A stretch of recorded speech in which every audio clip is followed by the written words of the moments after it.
One thing I will say, I forgot. It's Trigger said on Twitch a minute ago. Something along the lines of this game feels more authentic than Assassin's Creed Shadows, and that is a fair point. But I would also argue that Assassin's Creed was never trying to create. There are different levels of authenticity, if that makes sense.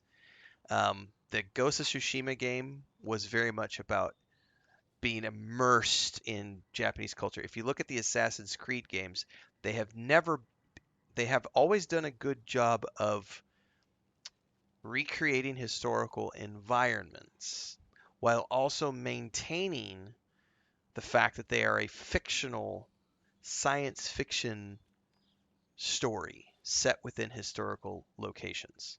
Like it's always been about the the machine and the person in the machine having flashbacks to a time and place that is heavily fictionalized and heavily influenced by the science fiction aspect of the space aliens and their special powers, right? And the gods and everything else. Whereas this game is a game that is grounded in historical realism. So I think that would be the disconnect because it's not wrong to say that Ghost of Tsushima and Ghost of Yōtei are more authentic to the Japanese samurai experience.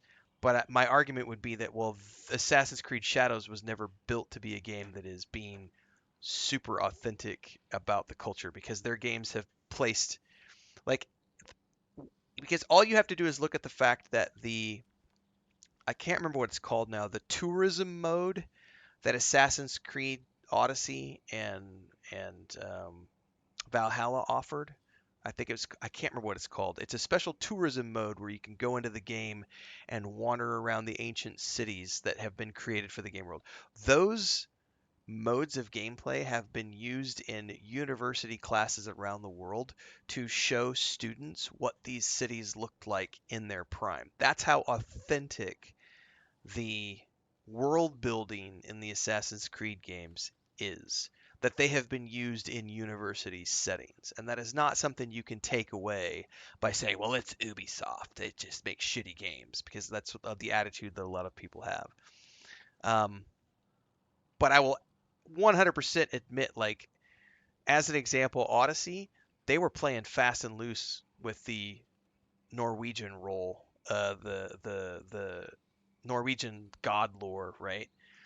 um, the Viking lore and the Viking gods. The same thing with, when you look at what they did with Origins and the Egyptian mythos, Odyssey and the Greek heroes, and like, it's always influenced by the fact that we have this science fiction storyline that is creating this fictionalized version of a character, whereas this game is like, oh no, we're actually going to be, this is way more grounded in historical accuracy, maybe. That would be a good way to put it. Um, Gray says there's a story about a kid's class trip where they got lost, and the kid goes, I know where to go, because he had played Assassin's Creed and led them all down through the streets of Rome. That's fucking dope. If that's a legitimate true thing, that's hilarious. If that's legitimately true, that's an awesome tale. Um, it's not called Tourism Mototara. I can't remember what it's called, but that's where I would say where it's not wrong to say that these games are more, you know, I forget the word, the terminology. I gotta scroll up. Authenticity. That's not a wrong thing to say as long as it's, in the context of the conversation, that Assassin's Creed Shadows was never trying to create like an authentic, samurai experience. They did have historical figures in that game, and they did a great job with what they had to work with, but it's always overshadowed by the Templars versus the Assassins, and that um, the backdrop of how many games they've done before. Um, If you